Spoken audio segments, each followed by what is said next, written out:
Ladies and gentlemen, you are now listening to the Talking Nonsense About Impact Wrestling podcast. Cross the line in 3, 2,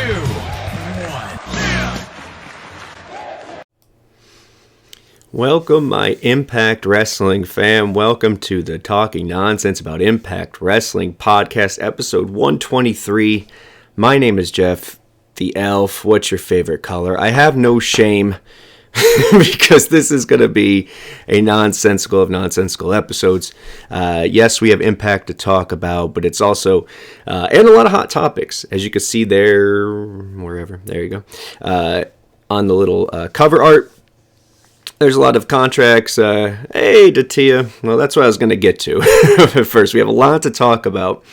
We have the Nonsensies to give away throughout the episode. Videos featuring... and I'm going to start saying your name right, Datia. I feel Datala, right? Datala. That's 2023 resolution is to do better in pronunciation of words in general, but including... my friends. But speaking of which, the reason I bring that up is because we have some videos from the TNAIW team, and they will be giving away the Nonsensies as we go through the episode, and I'll try to work them in. I'm going to have fun, have a good time. It's a snow day here. Ooh. Cheesy. And as I said, this is just going to be a bunch of nonsense. We'll talk about the episode. You have your ratings in here. We got a Mandy Rose offer to talk about. We have the potential Sami contract expiration. We have some really good news when it comes to the re-signings or retainings of said talent that's been with us for a long time.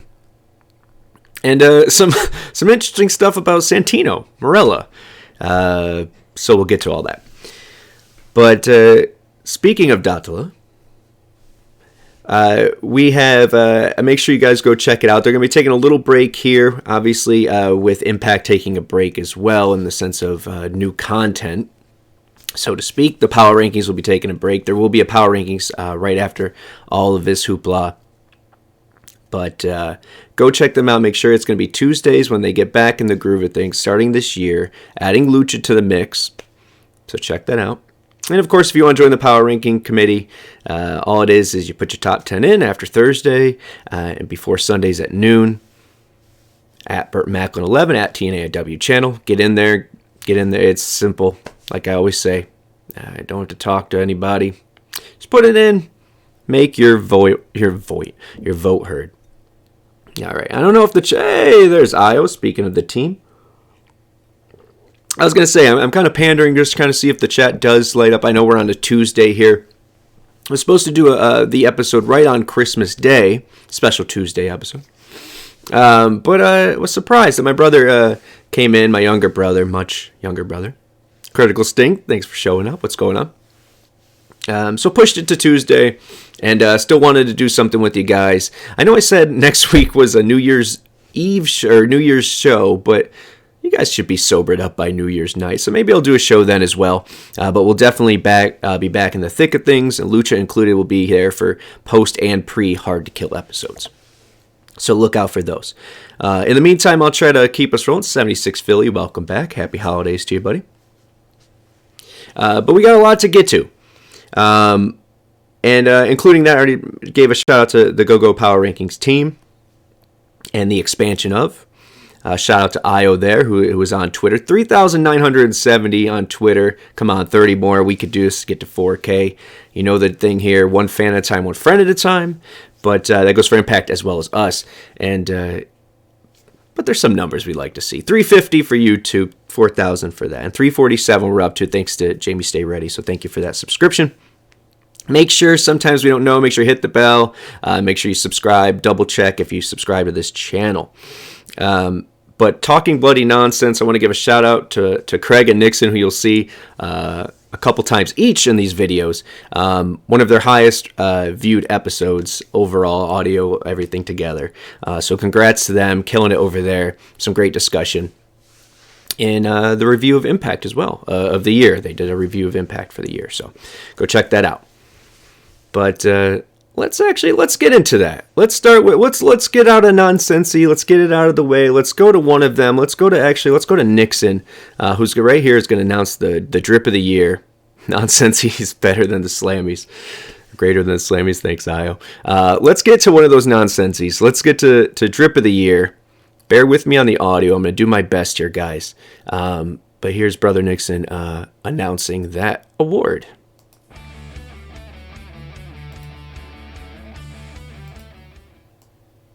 Ooh, yeah, this is the Macho Man. First name Peter, last name Nixon, And I'm here to announce the Drip of the Year Award for Impact Wrestling, Your nominees for 2022, Chris Bay, Vexed, Jessica, Trey Miguel.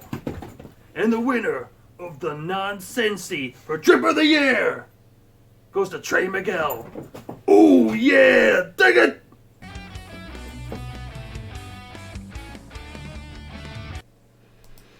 All right, so congratulations to Trey winning Drip of the Year, 5 votes to 3. You guys on Twitter voted for Chris Bay, who came in second with 3 votes, who's going for 2-time. So there goes the first Nonsensy to Trey Miguel.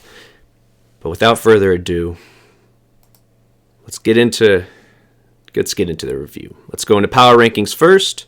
We'll be right back, talk about that for a second, and get into the review itself.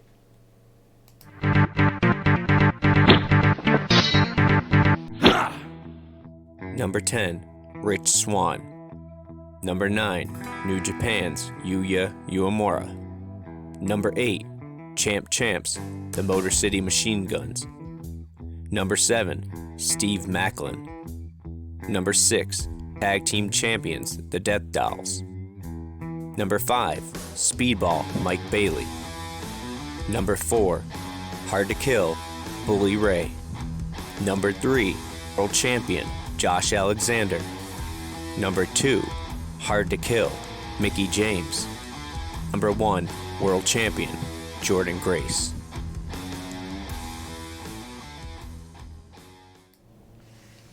I think that's fair enough.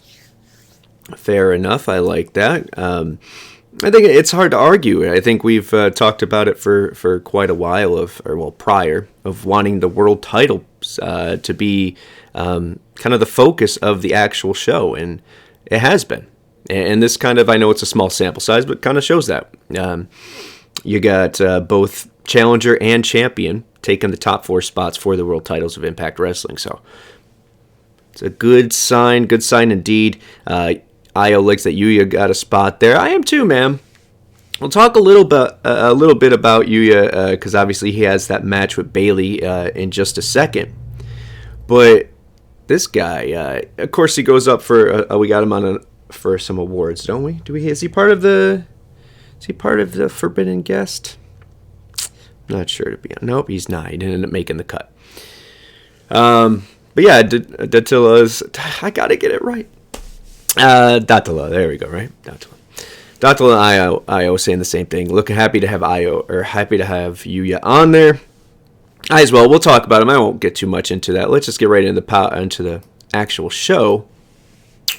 Let's get right into the show because I feel like I'm going to talk over myself quite a bit as far as all the things we're going to be trying to hit on when it comes to the Nonsensies and such. So I do want to say there has been some kind of about the knockouts or the presentation of the knockouts in the episodes, but this was definitely not only bookend main event style from opening match and BTI match as well as main event, but it was knockouts throughout the whole episode being showcased very nicely and getting back on track. See, I don't think it was one of those things where now we start doubting the track record of Impact Wrestling when it comes to the Knockouts division, how they showcase them. I think it was a matter of just how it was taped and so on. And I got you guys an update. I know we've been clamoring, well, there's Killer Kelly for the past few months, yada yada. So it looks like she's been injured. I got an update there. Saw it a couple places, and then I believe she clarified through one of her tweets as well. We'll have to double check, but that's where Killer Kelly's been. But we start this up. I miss Iceman Intel, so I apologize about that. But we start this up with Taylor Wilde debuting the new witchy look, right? That we talked about it last week. They had that little promo package just so it's not coming in dry. At least there's a little tease of what she's to be. I like it, man. My thing with Taylor it has always been originally was she kind of got lost in the shuffle, right? When she first was in TNA. Now, she had some big moments. She was a Knockouts champion. She was a the inaugural Knockouts tag team champion. So she had moments, but when you're going up against Kong and Gail and Angelina, the beautiful people, all those people, kind of, it's rude kind of to say it, but you get in the history annals, you get lost in the shuffle, right? So when she came back, I thought this was awesome for her because it reminded people how damn good she is, including myself. Who kind of, when you brush the pain, the history, once again. But you can't deny the talent that's there. And the gripe that was back then was they were trying to push her as this, blonde hair, blue eye American thing, and we all knew she was Canadian and so on and so on. And then there was, of course, the stuff about her job and the ignorance of people there. So, one, glad she's getting to rectify, I guess, the last run she had with Impact / TNA. 2, I'm glad she's here because she's damn good talent. And 3, I'm extra happy because she's getting to showcase a different side. It's not just that gimmick or whatever. The next Gail Kim, Io says, yeah, I can see that as well. Who also was Canadian that they're, they wanted her to take that spot when she left. And I thought she did a damn good job of filling that hole, but it's hard in comparison when in that moment, looking back, you lose Gail as a fan in the moment. No matter how damn good that next person is, are they really going to fill that hole of Gail Kim in the TNA fan mind? I don't think so. So it's just a case of that. But altogether, excited for her, excited to see where this goes. Kind of takes her out of contention for Team Canada, right? If you're putting her in this kind of witchy vibe, which I dug, and do dig, rather. But it kind of takes her on a different course. Keep that in mind. But she's here defeating Kylan King. Now, self-admittedly, I am not too familiar with her work. She has, I think, a unique look, and it seems pretty talented. It seems like she's, from at least the announcer's perspective, they were saying she's new to the game, but kind of a quickly rising star. So you guys will always leave it in the comments or in the chat to correct me or enlighten me. Please do. Not often right. But not also often informed. So let me know there. But Taylor Wilde picks up the victory here on BTI. We get a taste of this. Bully trained her as well. Interesting. Okay. And we go to the main show. We start here with the Knockouts tag team titles on the line here. The Death Dolls coming up using the Freebird rules here. I thought this was interesting. We've been talking about how we want more tags, we need more tag teams. When's it going to happen when the Death Dolls explode? Implode? Should we be patient and enjoy? Yes, we should, because I was one of those people that loved this since the beginning, but want to get to that next step. I want more tag teams. I want, if it's Jessica and Havoc, if it's Havoc and Rosemary that are going to stick together, which I thought they looked pretty damn good here. Obviously, they are former tag team champions themselves without the Freebird rules. But they win with the double team spear over Deanna and Giselle. But before I move on from that, I think you could go any way with breaking up the Death Dolls when it does happen, inevitably. And now talking about maybe Taylor going in a different a different path. That's how I'll say. Going down a different path. Does she play a role in this, or does she stay singles? I don't know. But once again, taking away from Team Canada, or the projection of Team Canada. So is it Taya? I know Lucha's mentioned before that he thinks Chelsea's still not done with Impact. Maybe it's her. I think Taya, someone who's the longest reigning Knockouts champion, I can see them giving it to her. Hence why it makes sense for them to get Havoc and Rosemary back in the groove of being the tag team here. Does it happen that way? I don't know. Am I projecting my hopes? Possibly. But either way, the Death Dolls look good here. See, I was saying they should use a outside tag team to come in and challenge. I would pitch the Hex, Marty, Bell, and Sienna. You know, self-admittedly, not a fan of both while in Impact. Now, I'm hearing good things, a lot of positive things since. Always interested in taking another look. But the fact that they have a name, they feel like a unit. They're packaged and they're going down the road as that unit. I like it. I don't think it hurts. We got that, obviously, to a larger extent with the inspiration, and that kicked us off in the right way. Helped us build around, right? There's more tag teams to come.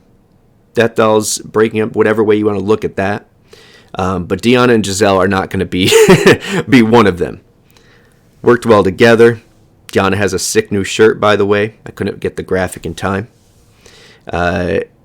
And the team killer, Giselle, it just she doesn't play well with others, it seems. Neither does Deonna. She at least won a tag team. She plays well with one.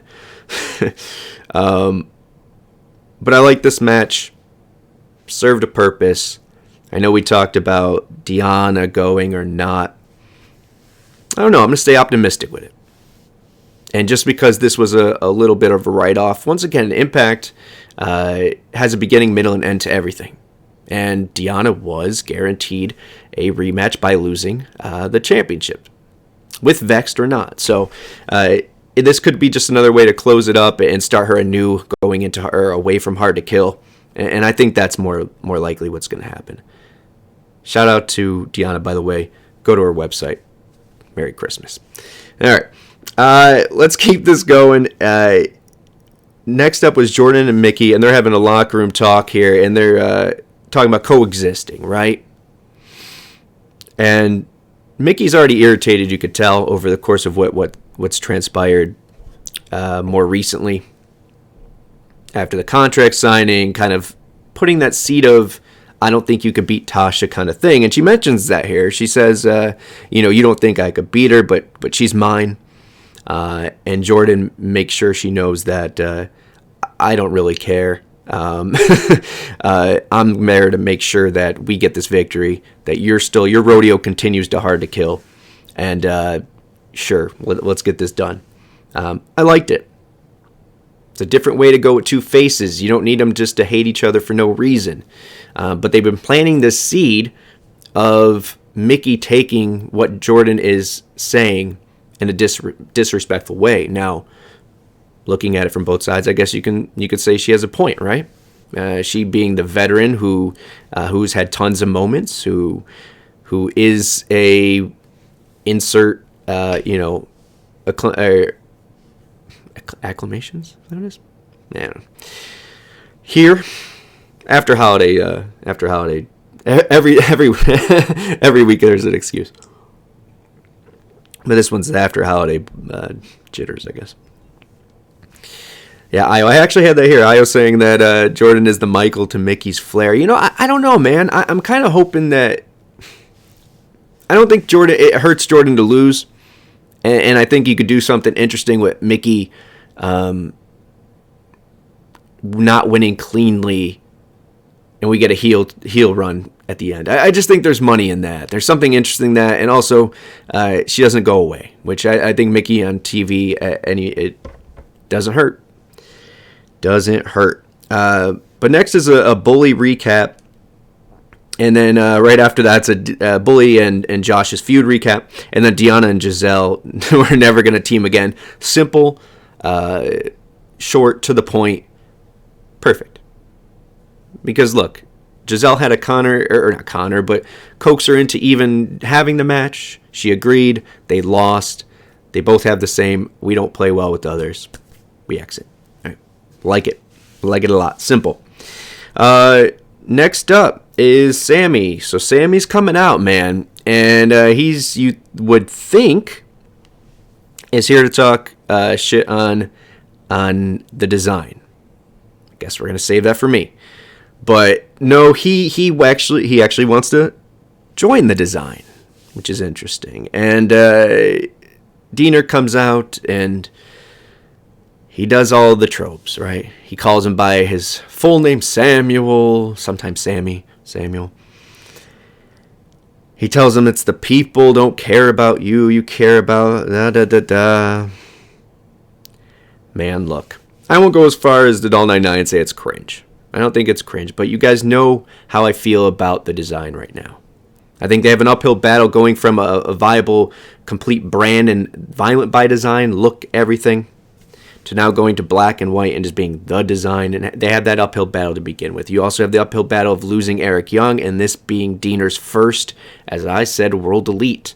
This is his first, I'm the man, I'm the serious character. And I don't know if this first round's going to be it.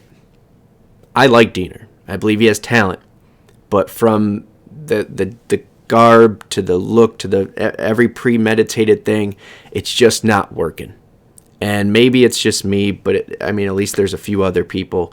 I don't want to bring it down. I'm hopefully optimistic that something clicks here, but it just feels like a bunch of guys doing things and cosplaying, so to speak. Now Angel takes the mic and he's going to let you know he was in AEW because, numbers. I gotta mention I was in AEW. And do a little Joker voice. I don't get it. It just doesn't feel cohesive. I'm giving it time, but it just feels like we're doing tropes. You give him the Vincent White. You give him the... I don't know, man. What's up, Kofi Wheatston? Yeah, man. I don't know. Let me know, guys. Am I being too harsh? I don't want to be. Personally, I'm liking the design over the ending days of VBD. Well, yeah, you put paint on a turd, but I don't know. Diener has held his own in the mic. He's getting better on the mic. That's for sure. He's got to have time. There has to be trial and error. There has to be opportunity for him to grow, and I would like for it to happen. I just want it to be organic, and everything feels forced and overly premeditated, and taking things from things. I just want it to be natural. Khan specifically has been presented 76 Philly laying down some facts here, man. I do agree, and Khan has looked great. And if this was VBD still, Khan is perfect. They are using the violence still. It just they got to figure it out, and maybe the design can still be the design, but I want it to be natural, organic. And obviously, I don't think Diener's going to go and, start leading a call to get into character. But there's got to be something where you could still just turn the real Cody Diener up and fit the design to fit that more. I'd rather that than we fit square pegs in round holes. So that's where I'm at with that. But once again, talented, want him to succeed, and they seem to want to put the rocket on his back. But right here, they're saying Sami could join, and at that point, I was like, well, shit, all right, let's put a little gasoline on this thing. But it doesn't go that way. Instead, we get out some facial expressions, some gouging of the eyes. So, we'll see where Samuel and the design go from here. Next up is Tommy and Josh, and they're still having their issues, but Tommy just wants forgiveness, right? He needs to know everyone loves him, and Josh says, sure, cool, we're good. But it doesn't end perfectly, right? Because he wants to focus on Bully. He doesn't want Tommy to be an influence on that whatsoever, and rightfully so. I think Josh beats himself up a little too much at the end about it, which, once again, rightfully so in character. But I think this is simple and very good storytelling. Okay? And we'll get to that in a second. Next up is Bay and Ace video package. How cool have these things been? Not only are we, getting footage from New Japan, who has signed an extension to be on Access TV for at least 2023. So pretty cool, man. Pretty cool. But I'm actually going to use this as a segue to get Lucha in here because he announces the forbidden guest. We're talking about New Japan. So we'll take a breather while I sip on my water here and develvet myself. But how cool is it, Bay and Ace here, man? Showing them and in hearing that they're getting, or that they just beat the junior tag team champions of IPW of New Japan, IWGP. There we go. It's the holiday season. All right, but yeah, let's hear him announce that, and we'll get right back to Impact on Access review.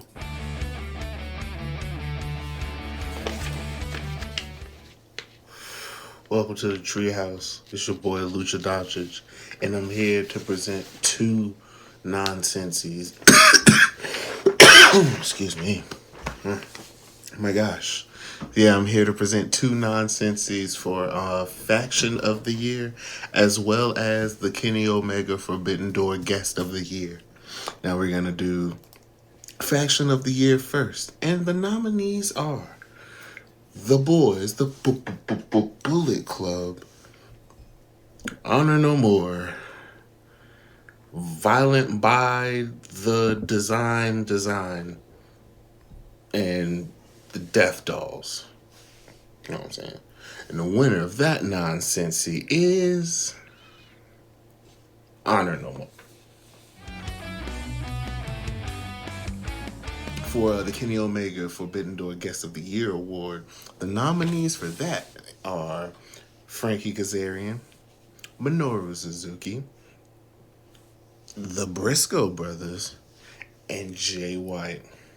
Now, the winner of that nonsensy is Jay White, the catalyst of professional wrestling.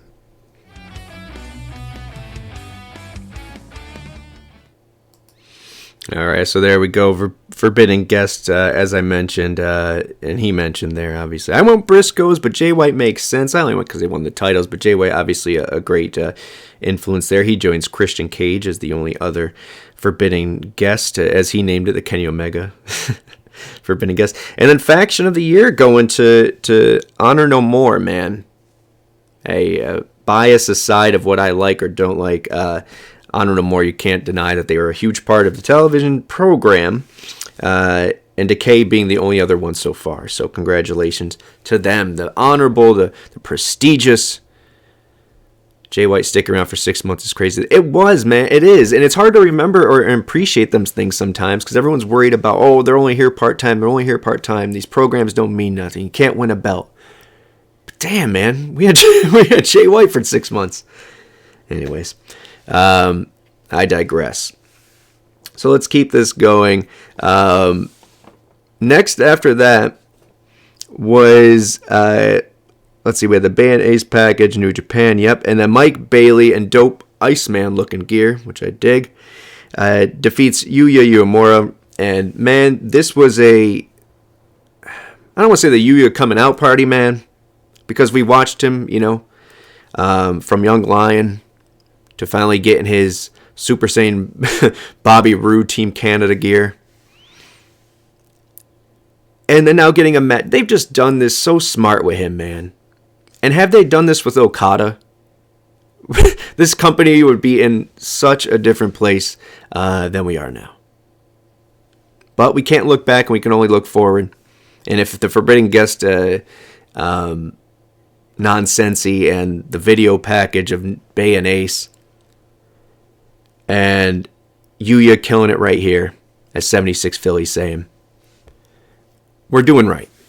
And Yuya is a testament to that. And everything this kid says, if you follow him on Twitter or not, just look at the interviews of just him talking about being Impact. Loving Impact. And if this doesn't feel like TNAIW, I don't know, man. It just feels so TNA because not only do we have this coming out party, proverbial coming out party for Yuya Uemura.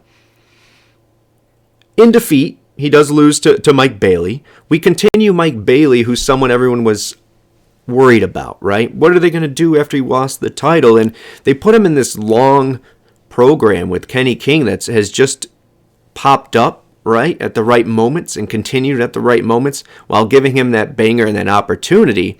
And once again, that natural buy-in for Team Canada. with Josh Alexander a couple weeks back. But this is a tale of two rising stars, Bailey to whatever he's leveling up to, and Yuya to what we just saw him level up to this past Thursday. But right after this, and this is where I get in the TNA, because we're going to hit boom, boom, boom, boom. So this is another X Division, I don't want to say mid-card, but I just mean under the title, right? This is aside from the championship match that's happening. That hasn't happened, but only so often, of two guys who you could say are X Division dudes, right? I just love this stuff, man. But it rolls right into Kenny King from Mexico on the Tron, which I dig.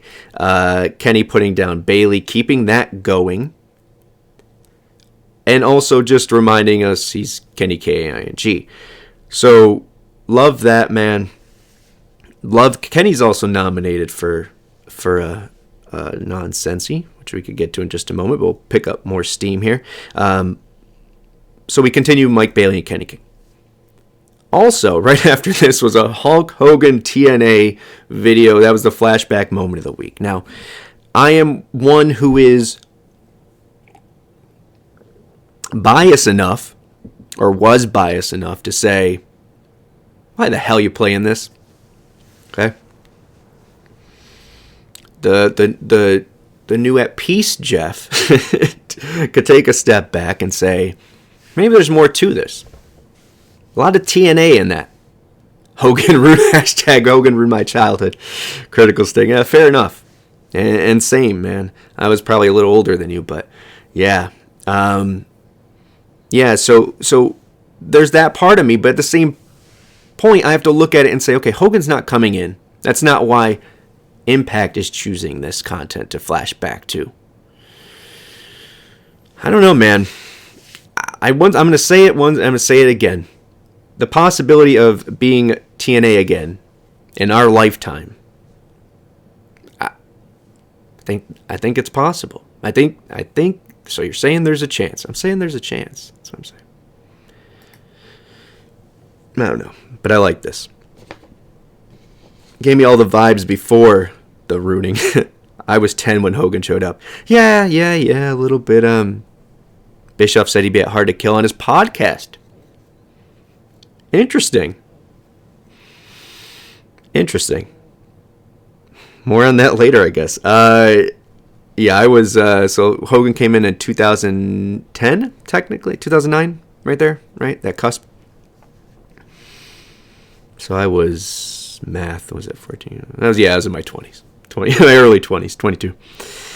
All right, back on track. Major players and Heath and Rhino are both pitching their claim to owning a tag team title shot.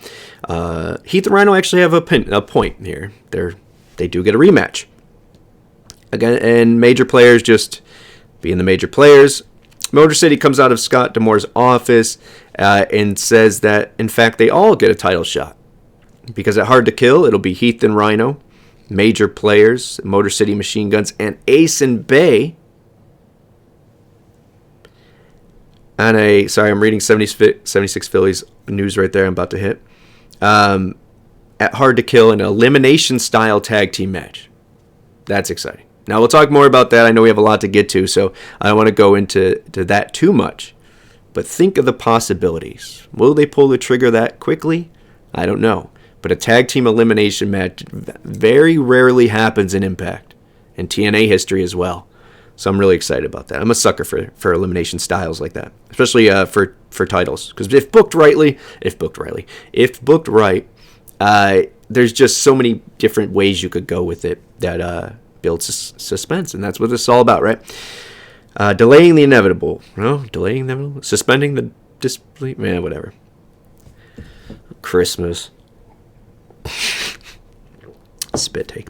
All right, but it does also announce that, this segment also announces that Cardona and Sabin will be having a one-on-one match on next week. No, not next week. Upcoming. Okay, Impact Wrestling. Gotcha. All right, before we get into the Skylar Hotch and all that jazz, 76 Phillies thinks that Conrad and Bischoff advertise Hard to Kill in the tapings. They're doing a live pod right near there the same night prior to the taping. Said they'll be going to the shows. Some money going into Impact. Possibly. Yeah. there's just too much in play here, man, and we'll talk about that. But we have Skylar and Hotch, who are supposed to be supposed to have a match here. The Good Hands in their debut as a tag team, taking on Swinger and Dice. And Swinger and Dice come out, and then Bully's music hits, and they roll out stage left or right, I guess, from their perspective. Just keep it in character. Love that shit, man. Once again, a transitional shot because we're having multiple things here that happen that keep the story going. First, we have the Good Hands, who we saw connect last episode. We have Swinger and Dice, who don't get a match here, but stay in character and book it, knowing what the hell that was about to come, because they want to keep their winning streak alive as well, or they don't have one, but they want to start that winning streak. So you're hitting not only two things there, now you're hitting Bully with 3. So Bully's coming out and talking about Josh. He also attacks Skylar and Hotch before that, actually getting Hotch zip tied to the ring. I felt not to listen. She felt bad for Swinger. No, I thought it was perfect for Swinger, man. He didn't get an L, so that is a victory for him. He didn't get an L that Thursday. But yeah, so he zip ties Hotch. He throws Skylar to the outside. Josh comes to make the save. And before that can happen, Hotch and the Good Hands show that they are part of something here. Now, I know people are saying, oh, it looks like from the spoilers, so I'm guessing people are at spoilers, obviously spoiler-free here, but that this was going to be what, I don't know, man. Let me get get back to where we were, and then before I jump ahead. But Josh is then he gets the save is, oh my god, guys, it's gonna be in one. Tommy comes out to try to make the save. There we go. Merry Christmas. Happy Hanukkah. All right. So Tommy comes out. He gets a nut shot and a pile drive for his troubles. He's thrown off. Bully exits, but not with the Good Hands. And that's what I was going to say. I don't know if this was, are they going to be a pay-for kind of thing? Are they hired hands? Are they good hands for hire? I'm interested to see where this goes because, obviously Bully's Bully, so he wouldn't, he's a leader. He's not going to wait for his people. But it didn't feel as much as if they were all cliquish. I don't know. We'll see. I know maybe that's what, maybe people know more than I know. Once again, spoiler free. Let's keep it that way. But this is interesting because it leads Scott and Josh demanding Full Metal Mayhem. Mayhem, as Jeff Hardy would say. And Scott, of course, is going to give him whatever he wants. But what I was talking about earlier is Josh was feeling bad that Tommy got that nut shot and pile driver. And it's all on him. I don't think so. And Scott says that as well. It's not on you. He's a grown man. He makes his choice. Unfortunately, got a nut shot and a pile driver. But we get Full Metal Mayhem. Hard to Kill. How you guys feeling about that? What does that make you feel? Does the pendulum sway one way or another with that? Does that favor Bully? Kayfabe or not? Let's see. What the possibilities are growing with this match. But we continue, and next is Macklin versus Rich. And I love this, man. Not only does it get Rich back in the thick of things, it gets Macklin not only keeping his narrative going of facing world champions that he can defeat. But it gives them both a high-profile feeling feud.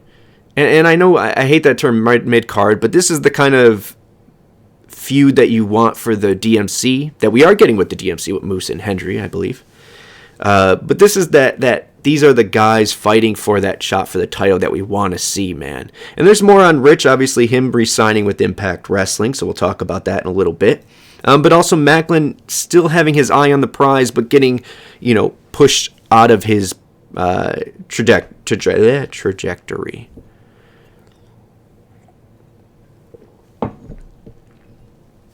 All right, let's keep this going. But this ends in a double count out, which I thought was smart. We're obviously, or I'm not going to say obviously, but it looks like we're going to get this at Hard to Kill.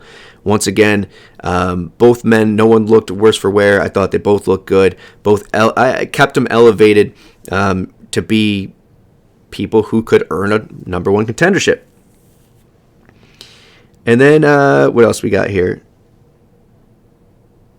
with a brawl, security, Macklin attacking security. What does that do with it? Attacking an official as well. Are they going to use that to get him off, to get him off the path a little more? I don't think so. I think it's going to be Rich versus him, or I hope it is. But we'll see. Up next is the up next. Yeah, I like these little things, guys. The little transitional shots of the stretching, the walking down, the things that Impact was known for, TNA was known for. But this one particularly because Mickey and Jordan, just the interaction. It's like if your boss told you, okay, guys, we got to get a picture of you or a video of you guys warming up before this to sell it. And they're stretching out, but they're both obviously have animosity. I thought it was nicely done. It's little big things. Next up was Alicia and Eddie. Lish telling Eddie to bury the past, yet supporting him. I like this. Get them on the same page because he has Gresham at Hard to Kill, and who knows what can come out of this. Gives Lish something to do. And Eddie, and I like that package when presented before. Now a little heated, a little heel turn there for both of them would be nice. And see what we could do there. But also opens up the door. If we do think Jordan possibly loses, maybe with Gresham, there's that in there of tag team. We'll see. Matt and Tom next up, they're running through what's going to happen. And Trey is going to defend against Black Taurus at Hard to Kill. So another banger of a match being added there. Hard to Kill. Hard to beat, man. January 13th, excited for that. And the last up is Jordan and Mickey defeating Tasha and Savannah. And I thought this was a good match. I don't think Tasha and Savannah took a hit here. It just showed how dominant Jordan is. I don't think there's anything wrong with that. And I know Doll99 had mentioned that he didn't like the ending there, that there was no reason for him to fight out of nowhere. I beg to differ on that, man. Because I say they dropped the seeds over the past few weeks of feeling disrespected. And then Jordan gets the save, right? She's the one who comes in and saves literally the pinfall from Mickey there was no movement on Mickey. She was going to lose that. Jordan comes in and stops that pin. Eventually she gets the tag in and she gets the pin and is in the win. For the team, Mickey's pissed. She feels disrespected again. There's a little push, there's a little shove, and then there's a chick kick at the end.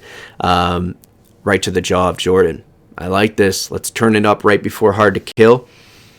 And let's see what it does, man. I just can't see them putting Mickey not in the main event, especially if she's losing, right? If she loses in the co-main event, I don't know, man. I think she wins this. What do you guys think? But more importantly, what do you guys think of the episode? Let's get into that. I thought it was a solid B. Solid B for me here. You guys thought it was a 41% A and a 32% B. I don't know if I'm going to do these poll results anymore. Do you guys know how you feel about it? We talk about how we feel, but I think we can open up some time for the other nonsense I blab on about. But also because we're getting some D's, man. 15 D's, 12 C's. I just don't think this episode was in that. Maybe C if you want it. C plus if you want to make an argument. I'll listen to it. But if we're just going to get trolled, what the hell's the point, right? Don't let these guys get their jollies. And all that matters is if you guys like the show. So let me know if you guys like this episode. I enjoyed it. Not to the level of a couple weeks ago, obviously. But we're getting ready. We're going to Hard to Kill. And obviously, we're trying to pander to the lull. We're going to have a lull here for a little bit. So let me know also. I'm really bad with that stuff. When do we pick up? Do we get at least one more episode, that Cardona and Sabin one, right before Hard to Kill to sell the show? Or do we go in dry? Let me know, guys. I should be up to date on this, but go figure. I'm not. All right, so I went with a B there. Thank you guys in the chat that are still rocking with us. I know it's a Tuesday. I know there's a lot of old show stuff to talk about and some weird breaks in between because we're doing the nonsensies. But thanks for rocking with us, guys. We will be back again our normal time this coming Sunday. We can catch up, even if it's a short show. Talk about the end of the year awards, the Impact gave, and so on as well. But speaking of our awards, let's get into that as well. The Tila is the is the last one there. Comment I see. So let's get her Baby New Year. Hey, this is Tala presenting the Baby New Year Nonsensie. Alright, the nominees are Boop Hindergoon Har, Mike Bailey, Masha Slamovich, and Giselle Shaw. And the winner is, again, Mike Bailey. Yay! Congrats to Mike Bailey for winning 2 Nonsensy awards. All right, so obviously play that out of order. So we I don't want to spoil anything, but we already did. So let's go into her other one, the winner of Santa's Little Helper. Hey, this is Datila presenting the Santa's Little Helper Nonsensy, and the nominees are Josh Alexander, Rich Swann, Mike Bailey, and Jordan Grace. And the winner is Mike Bailey. Yay!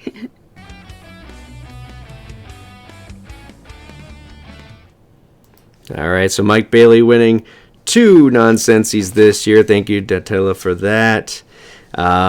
We got more to get through, but a couple things I want to make sure we hit on because there's some hot topics. And I already talked about the signings and the contract extensions and updates and all that stuff. And I want to hit on that thing because there's a few things that I'm starting to notice a trend that we need to be applaud or be excited about. I did a show not too long ago where I talked about 80% of the roster being a continuous for Impact Wrestling. For we all talk about the turnover. Yes, there's some stars and bigger stars, but there's about 80% of the core that stays in. They're using that money of the people that have left to fill the spots or to remain in those spots that we know and love them for. One being Rich Swann signing an extension. We had some other people more recently, including Tasha, who I want to mention because the report was that her extension was signed just recently, right? But it wasn't up to April. So for that narrative of us sitting on our hands or Impact sitting on their hands or not re-signing our own or not trying to re-sign our own, or when someone leaves blaming that as the reason, we're actually seeing some initiative here. Some good press on that part. Because what they're doing is, by this being shown, it's showing you and renewing that in you guys that they're doing what they can to keep our own. And then when those other guys come along, if they want to join in, they could be part of us as well. And I like this. I think this is a great sign for what is to come with Impact because we've had Bay, right? Tasha, Rich. The list goes on and on. But these are core people. These are young cats. We're not, these aren't people in their 40s and 50s. So the future's bright. The future's bright, man. Now, if Deanna locks in, even better. But I think that's pretty awesome that for her to have been up in April and for us to already extend that and get that deal done is a testament to that, to what they're doing. And the belief people have in the product of Impact Wrestling, right? If they're sticking around. Now, one they said to worry about is Sami is supposedly expiring soon. I want to look at it from a different perspective on that. I can't see Sami, who has a very successful outside Impact company in Wrestling Revolver, right? I just can't see him putting that aside to focus on AEW or WWE. I think Sami, and I said this before, when at the end of the day, Mount Rushmore, it'd be hard, but if you double Mount Rushmore, sure. Because I think he is Impact. He is TNA, and if we go that route, he will be there. I feel like that. I think he's a pillar of this. But what this plays into is as a bigger picture thing, is even if I feel secure in him signing, once again, you got to remember, not only is it that he has outside stuff there, he loves this company, and this company loves him. Would you leave all of what you have and what you are doing and the brand and stuff you're building for whatever WWE wants you to be or to do or to, I just don't think it happens. Critical Sting in there saying it as well. He'd just be bogged down in the roster. I think he's a talent and he had the opportunity. It's just looking at, reality. There's a lot of people in both those teams right now. So I just don't see that happening. I also don't want to take it for granted. I don't want to take him for granted. But what I find interesting about this, and I just call me a conspiracy theorist or what, is there a lot of more things are getting leaked to the press. And now, obviously, Wrestling Inc. and those biased people aren't going to pick up a lot of good things Impact does. And I've taken notice over the course of this year of some really big things, including Lou and coming on board, and the DAZN deal. I don't think it was even on some of these websites. But WrestleZone, who's a prominent page, PW Insider as well, getting a lot of interviews, getting a lot of knowledge behind scenes of Impact. I'm talking in the past weeks, WrestleZone has had interviews with Rich announcing his extension, Deanna talking, Giselle talking, Eddie Edwards on there talking about Honor No More, and he would have loved to have Moose and the Briscoes on there. But we had who we had, and they did what they did. So some really cool stuff coming out there, and I don't know if how it works. I don't know if you pay to play when it comes to this, but either way, for a company that we said doesn't get out there much, the focus of getting out to these indie sheets, and also getting to our talent and signing them quicker, and leaking, I'm just saying conspiracy, maybe not, leaking that our some of our diehard talent that we think are going to stay or may already be staying no matter what, are in the midst of maybe leaving. Will they go to AEW? Will it go to WWE? All that does is build interest. The fact that Sami may be expiring is positive for Impact when it comes to the perception of Impact. Because if these people don't go or might go, we've seen it with Moose, we've seen it with Tasha, we've seen it with Chris Bay, insert person here. Everyone says, "Oh, leave Impact. You're the best thing on the show. You're the best thing on the show.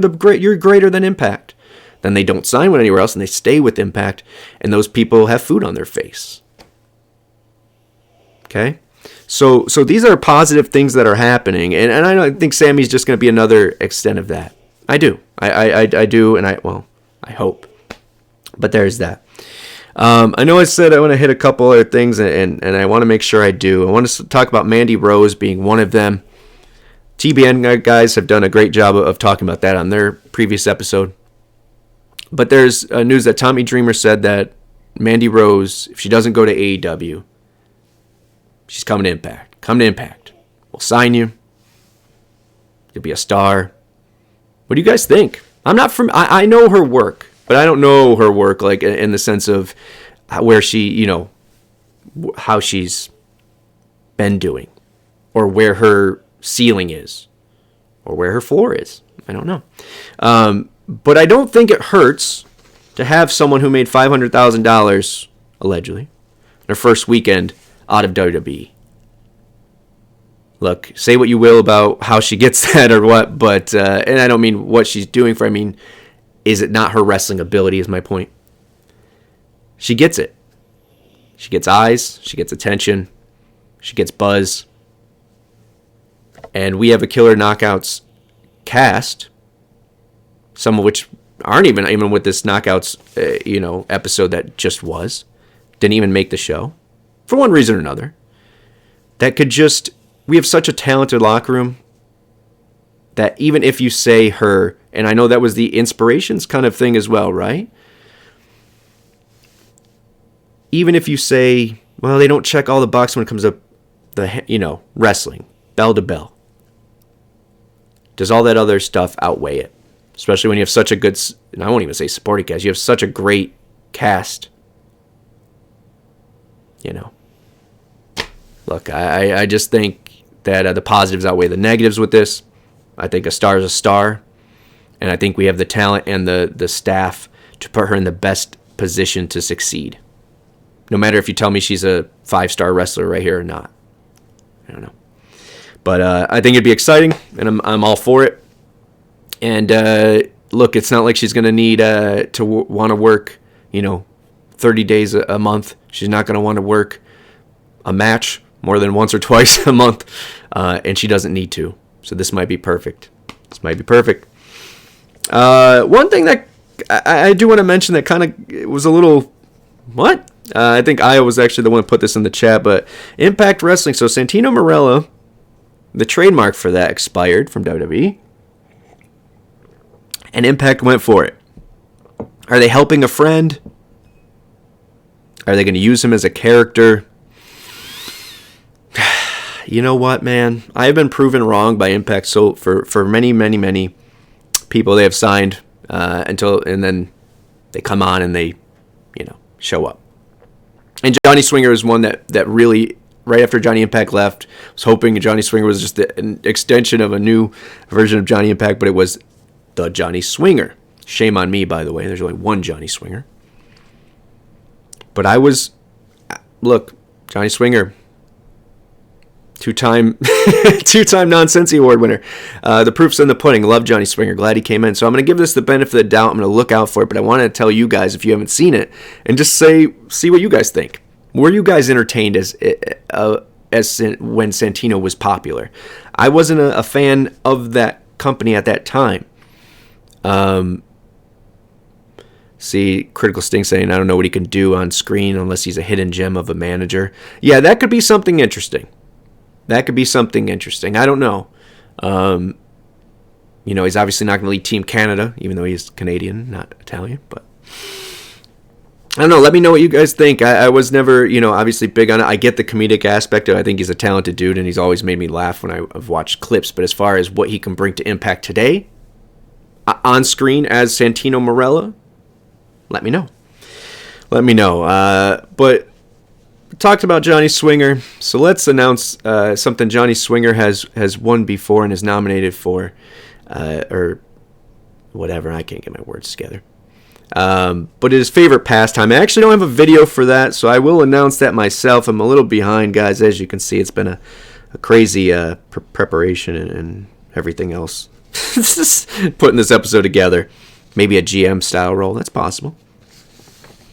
Yeah, and he doesn't really have to do the gimmick, right? He can still be a GM doing that. Not with the voice, but still be funny and be the name. Yeah, that's possible. But favorite pastime, your guys' options were the Influences Show, whatever you want to call that, Swingers Dungeon, IPWF, and the Learning Tree. I actually went Learning Tree. Twitter went Swingers Dungeon, and Swingers Dungeon won, so he is now a two-time 2021 Swingers Palace, 2022 Swingers Dungeon. 2020 was Treehouse, by the way. So congratulations for that for favorite pastime. But here's one. I'm going to start knocking these out and we could talk about them. But here's Craig announcing Elix Skipper Spot of the Year. It's me. It's the M.I.C. Craig, aka Mr. Impact from Talking Bloody Nonsense, here to announce the 2022 Elix Skipper Spot of the Year Nonsensical Award. And all nominees are PCO Big Al Giga Through the Ring, Dina Murders Eric Young, Josh and EY TNA Tribute, and Josh Alexander's Bound for Germans. And your winner, as if by design, is Eric Young, Cody Dina, the murder of EY. Shout out to Craig. I'm talking bloody nonsense. And to Diener for winning. Hey, at least he won a nonsensy. Kills EY and wins a nonsensy. LG and Doring winning that last year. Twitter also going with Diener killing EY. Keep these going. These are fun to see these guys' faces. You don't have to listen to me blab on as well. Here's Brother Bert. Masalko, hey, what's up, buddy? Oh no, now everyone is going to try topping him next year. Well, I won't argue. Depends on who he kills. All right, here's our Brother Bert from GoGoPowerRankings announcing the Impact Plus special of the year. Previous winner being KO Knockdown. Hey, this is Burt Macklin, and I'm presenting the Impact Plus Nonsensy Award. The nominees are Emergence, Overdrive, Sacrifice, and Under Siege. And the winner is Emergence. All right, Emergence winning. A lot of people getting nonsensies for that. Critical Sting, I love you guys. We're rewarding a murderer, sick heathens. Yeah, don't reward that. We're going to need another KO knockdown 23. Probably will win as well. Let's keep that going. We had our baby New Year. Our baby New Year I mentioned, by the way. Previous winners being Chris Bay and Steve Macklin. Datilla. Americans. Getting baby New Year's kind of rookie of the year, and who's going to have who had kind of came out of the and surprised us there, and going on to that. So Bailey winning that. I talked about that. I'm trying to get through everything. Oh, that's right. He also won. There we go. Santa's Little Helper. So here's Io, speak of the devil, announcing Grinch of the Year.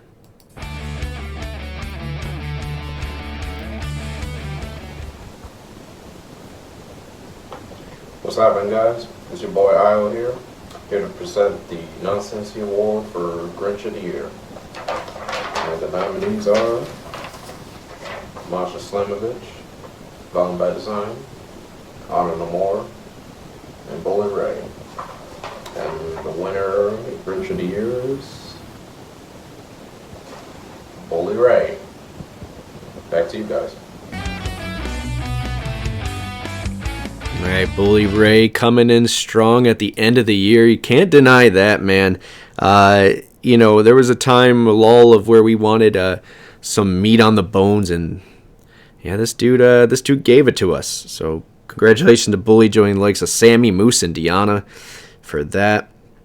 Twitter agreeing with Twitter. Twitter voted Bully Ray as well. Now I see Masalko saying there I want a homecoming in 2023. I would love that, man. I liked them doing Homecoming. Homecoming was really interesting since there's a possibility of Aldous and Johnny coming back to team with their wives. Yeah, that was interesting as well. What is am I missing the two? Homecoming and then the one with where it's the King and Queen. Is that different than the Homecoming was the TNA thing? Am I mistaken? I don't know. They used the same name. I was actually there for that tournament, and I still don't know what's going on. Story of my life.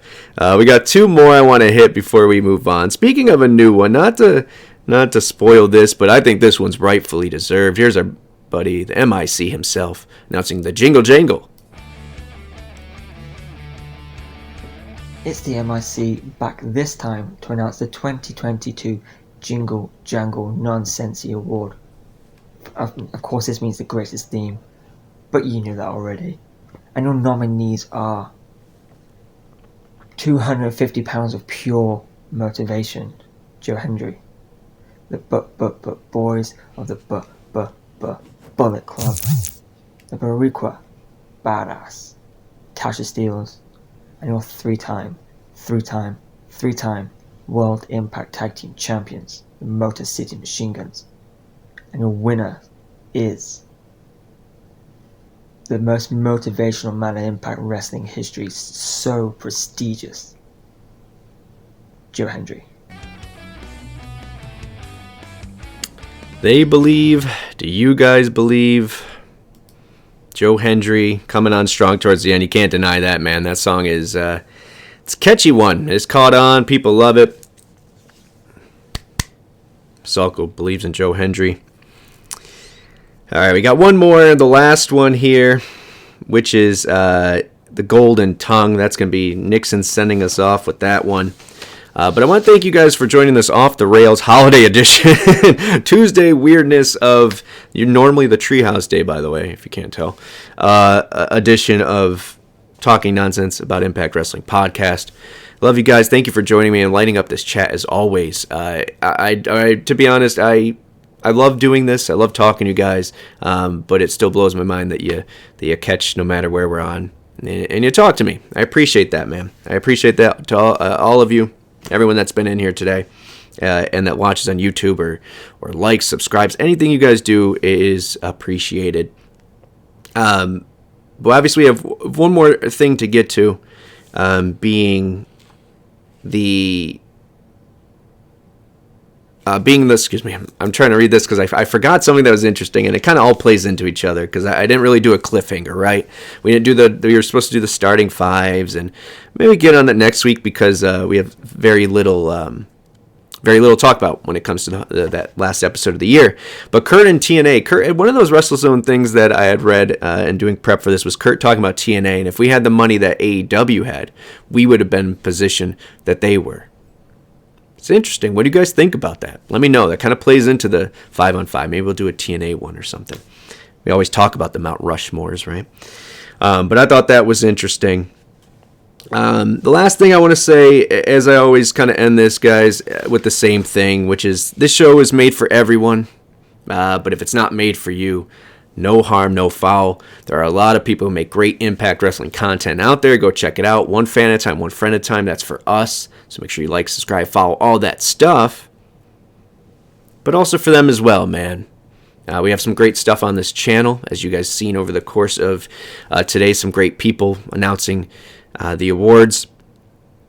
And, we're not here making a sane amount of content and as much as we've done over the years past, but we're keeping it alive. We're keeping this going, this community going, and hopefully we get to see the greatness, the rise of Impact Wrestling. But I want to thank you guys coming along that journey, and I'm looking forward to a 2023 with you guys. I hope that even if it's not been a good year or wasn't a good holidays, that this took an hour and some time out of your day to distract you. Either listen about Impact, roll your eyes about me talking about Impact, laugh at me talking about Impact, or just enjoy the video from the Nonsensies. I think we lose importance, focus of importance sometimes around this year. And I want to say that there's some craziness in this world. But if there's any time of the year to be just a little bit better of a person, or a little pause before we react, or help a hand, be a helping hand, it's now, right? And to my brethren in Buffalo, which is getting snowed in, beyond belief. Unfortunate tragedy. There are some positive and heartwarming stories coming out of that area. And if you need anything to uplift you, go check that out. To take a positive out of a huge negative. So, love you guys. I thank you. Be safe. I hope you enjoyed this train wreck of an episode. Enjoy preparing for you. We'll be back normally on Sunday, so a short swing. We'll be back Sunday with you guys hopefully there along for the ride. And all right, let's end it off on that. Peace, love, all that jazz. Happy New Year. Have a safe and happy time. All right, everybody. Goodbye. Oh, wait. There's more. Let's announce the golden tongue of the year, the best person on the mic. Obviously not me. Maybe it's Nixon. Let's do that really quick. TNAIW is Big Papa Pump, and I'm here to announce the Nonsensies for 2022 Golden Tongue Award. And who better than the Big Bad Booty Daddy to announce the award for the best promo in Impact Wrestling. Your nominees: Eric Young, Joe Hendry, Matt Taven, and Kenny King. And the winner for 2022 Golden Tongue Award, Matt Taven. But Matt Taven, the Kingdom, everybody knows you can't beat me. You're not even gonna try, because you got a 33 and a third chance. All right, there we go. What is going on? What is going on? So there we go. Golden Tongue Award. It's Big Papa Pump. Off the rails, people. Off the rails. Thank you, Nix, and everyone for that. Thank you guys for sticking around. Hopefully you got to enjoy that, despite my stupidity. But Matt Taven, had he stayed around, big difference there. But him winning over the likes of Kenny King getting votes, Bully Ray getting votes as well, but Matt Taven taking home the Golden Tongue. Ethan Page also a winner and leaver after winning that award. But before we leave, I want to just shout out for the Nonsensies, to all you that voted, to all that you did the videos. Deanna, Eddie, Matt Taven, Moose, Johnny Swinger, and Rosemary, 3-time Nonsensie winners. And the only number 4, the king of the Nonsensies, currently Chris Bay, 4-time winner. All right, guys. Now this time for real. Goodbye, everybody. Goodbye.